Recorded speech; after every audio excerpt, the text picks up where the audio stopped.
নিয়ে হাজির হয়ে গেলাম তোমাদেরই এসপি ম্যাম। আজকে ছোট্ট আপডেটে তোমাদের সেটাই জানাতে চলেছি বিবেকানন্দ স্কলারশিপ, বিকাশ ভবনের তরফ থেকে স্বামী বিবেকানন্দ স্কলারশিপ সম্পর্কে। তোমরা যারা যারা 2024-25 শিক্ষাবর্ষে আবেদন করেছিলে এই স্কলারশিপের জন্য, তাদের অনেকের, এই সমস্ত ছাত্রছাত্রীদের অনেকেরই কিন্তু ফান্ড আসছে। এই জুলাই মাসের প্রথম সপ্তাহে কিন্তু তাদের টাকা ঢুকতে শুরু করে দিয়েছে। এই রকমই গুরুত্বপূর্ণ অত্যন্ত খুশির খবরটা তোমাদের জন্য শেয়ার না করে পারলাম না।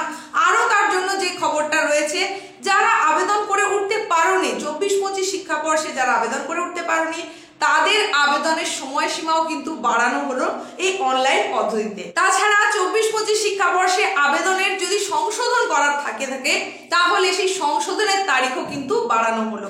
সেই সুখবরটাই, সেই আপডেটটাই তোমাদেরকে এখন জানাচ্ছি। এই যে তারিখ বাড়ানোর কথা বলছি, কোন ছাত্রছাত্রীদের জন্য এই তারিখ বাড়ানো হলো আর সেই তারিখটা বাড়িয়ে ঠিক কত তারিখ পর্যন্ত করা হলো সময়সীমা, এবং কবে নাগাদ তোমরা এই ফান্ড পাবে সেটাও সম্পর্কে কিন্তু থাকছে আজকের উপস্থাপনায়। তোমাদের সুবিধার্থেই ঐক্যশ্রী স্বামী বিবেকানন্দ স্কলারশিপের আবেদনের সময়সীমা কিন্তু বাড়ানো হলো। Post matric, merit cum means এবং স্বামী বিবেকানন্দ, এই সমস্ত ক্ষেত্রেই কিন্তু, সমস্ত স্কলারশিপের ক্ষেত্রেই আবেদনের যে অনলাইন যে আবেদন, সেই আবেদনের সময়সীমা বাড়ানো হলো। তারই সঙ্গে সঙ্গে সংশোধনের জন্য সময়ও বাড়িয়ে দেওয়া হলো। 2024-25 শিক্ষাবর্ষের নতুন আবেদন এবং রিনিউয়াল সবের ক্ষেত্রেই কিন্তু এই আপডেটটা চলে এসেছে। আপডেটে এটাও জানা যাচ্ছে, বিকাশ ভবন স্বামী বিবেকানন্দ স্কলারশিপের আবেদন যারা করেছে সেই সমস্ত ছাত্রছাত্রীদের অনেকে কিন্তু জুলাইয়ের প্রথম সপ্তাহ থেকে টাকা ঢুকতেও শুরু করে দিয়েছে। কারা এই আবেদনটা করেছিল? 24-25 শিক্ষাবর্ষের ছাত্রছাত্রীরা। তাহলে তোমাদের বুঝতে হবে এখানে দুটো ব্যাপার রয়েছে। একটা হচ্ছে বিকাশ ভবনের তরফ থেকে স্বামী বিবেকানন্দ স্কলারশিপ, আরেকটা হচ্ছে ঐক্যশ্রী পোর্টালের তরফ থেকে স্বামী বিবেকানন্দ স্কলারশিপ। তো এই যে দুটোর কথা বলছি, সেখানে বিকাশ ভবনের তরফ থেকে নতুন করে কোনো আপডেট না হলেও ঐক্যশ্রী পোর্টালের যে সমস্ত বিবেকানন্দ স্কলারশিপ রয়েছে সমস্তটার জন্যই কিন্তু আবেদনের সময়সীমাটা বাড়িয়ে দেওয়া হলো। এখানে তোমাদেরকে যেটা বুঝে নিতে হবে সেটা হচ্ছে, বিকাশ ভবন স্বামী বিবেকানন্দ স্কলারশিপের আবেদনের জন্য নতুন করে আর কোনো কিন্তু ডেট দেওয়া হয়নি, মানে নতুন করে কোনো আবেদন আর করা যাবে না। সেখানে কিছু কিছু জনের টাকা কিন্তু ঢুকতে শুরু করে দিয়েছে।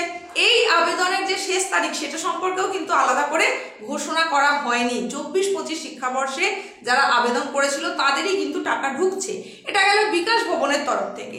আর যেটা ঐক্যশ্রী পোর্টালের তরফ থেকে আবেদন, সেখানে কিন্তু সময়সীমাটা বাড়ানো হয়েছে এবং সেটা বাড়িয়ে যে ডেটটা করা হয়েছে সেটা হচ্ছে 15ই জুলাই। সমস্ত যোগ্য ছাত্রছাত্রীরা যাতে এই স্কলারশিপের সুবিধা নিতে পারে, তারা যাতে প্রত্যেকে আবেদন করতে পারে, তার জন্যই এই আবেদনের সময়সীমাটা বাড়ানো হয়েছে। বাড়িয়ে করা হলো 15ই জুলাই 2025।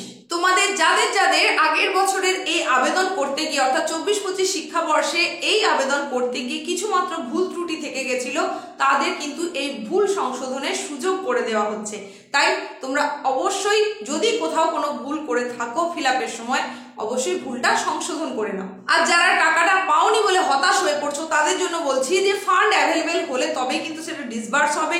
তার জন্য তোমাদেরকে একটু ওয়েট করে যেতে হবে। মন খারাপের কিচ্ছু নেই, চিন্তার কিচ্ছু নেই, অবশ্যই তোমরা তোমাদের স্কলারশিপের টাকাটা পাবে। তবে তার জন্য তোমাকে যে উদ্যোগটা নিতে হবে সেটা হচ্ছে, তোমার অ্যাকাউন্টের সমস্ত কিছু যেন আপ টু ডেট করা থাকে সেই দিকে নজর দিতে হবে। KYC যেন ঠিক থাকে, সব দিকটা তোমার অ্যাকাউন্টে যেন কোনো রকম সমস্যা না থাকে সেটা দেখতে হবে। লেনদেনটা যেন হয় সেটাও তোমাকেই লক্ষ্য রাখতে হবে। অর্থাৎ কিনা ব্যাংক স্ট্যাটাসটা যেন অ্যাক্টিভ থাকে, যাতে টাকাটা ডিসবার্স হওয়ার পর তোমার অ্যাকাউন্টে ঢুকতে কোনো রকম অসুবিধে না হয়। আর বিকাশ ভবন স্বামী বিবেকানন্দ স্কলারশিপের ক্ষেত্রে বলছি, যারা নতুন আবেদন করবে তাদের জন্য বলি, পুরনো শিক্ষাবর্ষের সমস্ত কিছু যতক্ষণ না ক্লিয়ার হবে ততক্ষণ কিন্তু আবেদন করা যাবে না। সুতরাং তোমাদেরকে অপেক্ষা করতে হবে। তো এইটুকুই ছিল আজকের উপস্থাপনার বিশেষ আপডেট। তোমাদের জন্য অত্যন্ত খুশির খবর, ঐক্যশ্রী স্কলারশিপের আবেদনের সময়সীমাটা বাড়ানো হলো, সেই সম্পর্কেই তোমাদের জানিয়ে দিলাম। ঐক্যশ্রী পোর্টালের মাধ্যমে স্বামী বিবেকানন্দ, মানে পোস্ট ম্যাট্রিক, ম্যাট্রিক সমস্ত ধরনের কিন্তু স্কলারশিপের আবেদনের সময় বাড়ানো হয়েছে, নতুন আবেদন, সংশোধন সবের ক্ষেত্রে। তাই তোমরা যারা যারা আবেদন করে উঠতে পেরেছিলে না 24-25 শিক্ষাবর্ষে, তারা আবেদন করতে পারবে পোর্টালের মাধ্যমে। তারই সঙ্গে সঙ্গে আবেদন করতে গিয়ে যদি কারোর ভুল থেকে থাকে, কোনো ত্রুটি হয়ে থাকে, সেই সংশোধনের সুযোগ পাওয়া যাচ্ছে। এইরকমই কোনো গুরুত্বপূর্ণ আপডেটের সঙ্গে খুব তাড়াতাড়ি দেখা হচ্ছে।